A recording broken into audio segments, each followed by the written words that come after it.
जी बिल्कुल 2025 और 2026 का बजट जो है पेश हो चुका है। तो ताजर जो कराची के हैं वो इस हवाले से क्या कहते हैं? क्या इस बजट को अवाम दोस्त करार देते हैं या अवाम दुश्मन बजट? आइए जानते हैं उनसे। मेरे भाई, बजट जो है आवाम के लिए या ताजरों के लिए नहीं है। ये बजट सिर्फ हुकूमत के लिए, इनका फ़ायदा है, हमारा कोई फ़ायदा नहीं है मेरे भाई। आवाम के बारे में कभी इन्होंने सोचा ही नहीं है।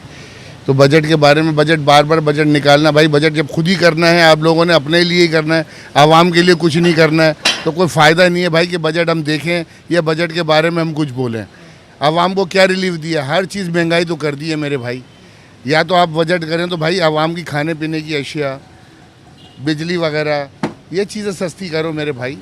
तो आदमी बोले कि नहीं यार बजट इन्होंने किया, चलो ठीक है। ये भाई अपने लिए कर रहे हैं। जितने भी ये मुलाजिम हैं, सरकारी मुलाजिम हैं, इनके लिए बजट खुलता है, इनकी तनख्वाहें बढ़ती हैं।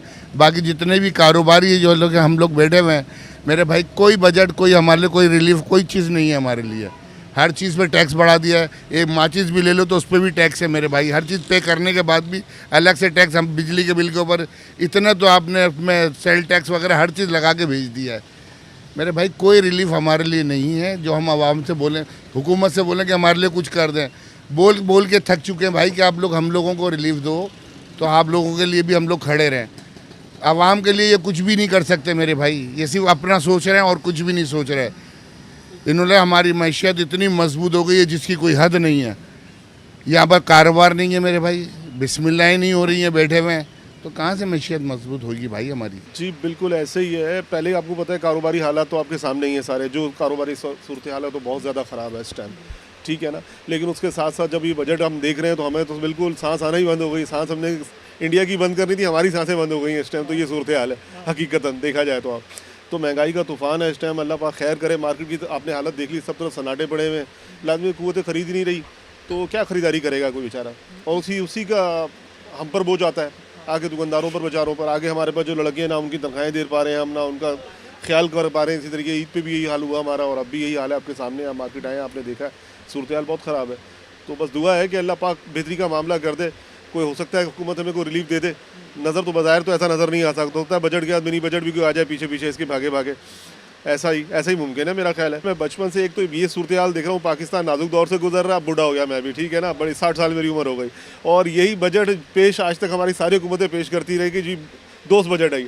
और आज तक हम इसी हाल में, आपके सामने जो हाल है आपके सामने पूरी कौम का हमारी, कि दोस्त बजट है तो आपके सामने। अब जो कपड़े लत्ता रह गया ये उतरने वाला है, बाकी तो सारा काम पूरा हो गया। बात यह है कि पहले ही कारोबार नहीं है, और मज़ीद जो है ना बजट के हिसाब से आवाम को जो रिलीफ देना था वो रिलीफ इन्होंने नहीं दिया। बजट के बारे में रिलीफ देना चाहिए था, वो नहीं दिया उन्होंने।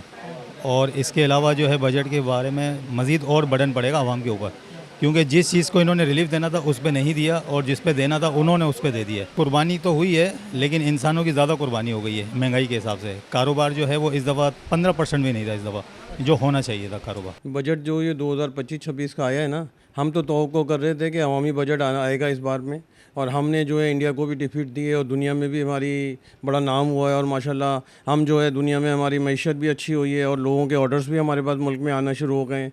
तो मैं ये तवक्को कर रहा था कि बजट जो है अवामी बजट आएगा, इसमें हर चीज़ को मद्देनज़र रखा जाएगा। टैक्सेस भी कम किए जाएंगे, बिजली के रेट भी कम किए जाएंगे, और जितना कॉस्मेटिक और दूसरी चीज़ों पे और गाड़ियों पे वगैरह पे जो टैक्सेस हैं उसको कम किया जाएगा। कपड़े पे भी टैक्स कम किया जाएगा। बल्कि तो ऊपर से ये दूसरा ये हो गया कि इन्होंने कपड़े पे भी टैक्स लगा दिया। और दूसरी बात ये है कि कॉस्मेटिक पे टैक्स लगा हुआ है, लिपस्टिक पे एक अलग कैटेगरी लेके उस पर भी एक ज़बरदस्त टैक्स लगा दिया। तो ये लॉजिक मेरी समझ में नहीं आई। दूसरी बात ये कि बड़ी गाड़ियों को आपने टैक्स से कम कर दिया, और छोटी गाड़ी जो है उस पर आपने टैक्स बढ़ा दिया। क्या आप छोटे आवाम को पीसना चाहते हैं? मेरा तो ये ख्याल है कि आप ये बजट गैर मुनासिब बजट आपने पेश किया, इसको रिवाइज़ करना चाहिए, और इसमें जो है छोटी गाड़ियों को मराहत देनी चाहिए। जो लोग 600 सीसी और आल्टो गाड़ियाँ लेते हैं मेहरान की, तो उन्हें तो आप छूट देना चाहिए टैक्सों से, कि ये हमारे मुल्क की गाड़ी है और आवाम इस्तेमाल करेगी। बड़ी गाड़ियों को जो 1600 सीसी है, 2000 सीसी है, उन पे आप टैक्स बढ़ा दें, उन पे आप टैक्स कम कर रहे हैं, तो ये इंसाफ वाला बजट नहीं है। और मेरी तो ये हुकूमत सिंध से और हुकूमत पाकिस्तान से दरख्वास्त है कि बजट में नज़रसानी की जाए, इस बजट को अवामी बजट बनाया जाए, बिजली के रेट कम किए जाएँ, गैस के रेट कम किए जाएँ, पेट्रोल के रेट कम किए जाएँ। आपने पेट्रोल पे भी जो है वो बढ़ा दिए, जो 78% था वो 100% कर दिया टैक्स। वो तो ये नामुनासिब है भाई। आवाम कहाँ जाएगी? आवाम को वैसे ही 2 वक्त की रोटी खाना मुश्किल हो गई है, अब आप 1 वक्त की रोटी जो खा रहे हैं वो भी छीनना चाहते हैं। तो मैं इस पर एहतजाज करूंगा। और अगर ये ना अल्लाह ना करे ऐसा ना हो कि हम सारे ताजिर मिल के रोडों पर निकलें और इस बजट के ख़िलाफ़ जो है कोई तहरीक चलाएं। इससे पहले हुकूमत को मुतनब्बे करता हूँ, हुकूमत से रिक्वेस्ट भी करता हूँ कि इस बजट में नज़रसानी करके इसको जो है मुनासिब सतह पर लाया जाए और इसमें आवाम को रिलीफ दिया जाए, गरीब लोगों को भी रिलीफ दिया जाए, तनख्वाहदारों को रिलीफ दिया जाए।